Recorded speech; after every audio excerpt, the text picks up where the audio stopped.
26 वर्ष झाली. अशी कोणतीच बॅच नसेल जिचं गेट टुगेदर झालं नसेल आतापर्यंत. आपली राहिली होती, उन्हाळ्यामध्ये चालू होतं नियोजन, तर ते बारगळ. ठीक आहे, तर आपण पुढं जे गेट टुगेदर बाकीचे जे बाहेरगावी आहेत त्यांना सोबत घेऊन आपण पुन्हा एकदा करणार आहोतच निश्चित. तर हे मिनी गेट टुगेदर आपल्याला याला म्हणायला हरकत नाही.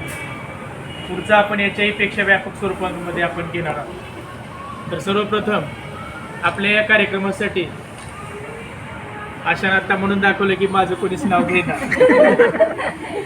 सर्वांच्या लक्षामध्ये आहे की आशा मागील बरेच दिवसापासून तिची इच्छा आहे की आपलं गेट टुगेदर व्हायला पाहिजे. तर खरंच या कार्यक्रमाचं, या गेट टुगेदरचं नियोजन करण्यामागे आशाचा सिंहाचा वाटा आहे असं म्हणायला हरकत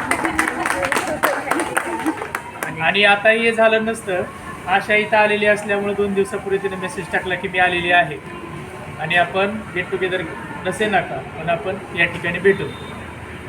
हा मेसेज टाकल्यामुळे मग सगळ्यांची इच्छा तर होतीच भेटण्याची. सगळेजण तयार झाले आणि मला वाटतंय 95% या ठिकाणी उपस्थित आहे. काही फक्त आता मेघा राहिली, सीमा राहिली, उषाताई राहिली, आशा साळुंके, असे एक 5-7 फक्त मुलं राहिलेली आहेत. पुढच्या वेळी येतील अशी आपण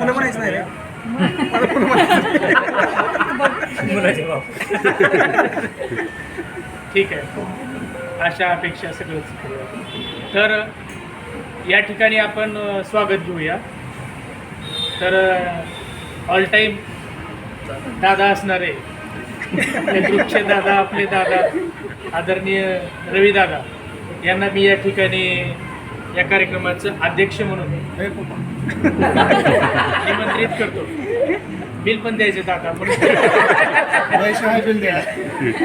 दादांना विनंती करतो त्यांनी या ठिकाणी विराजमान करू. अरे दुसरं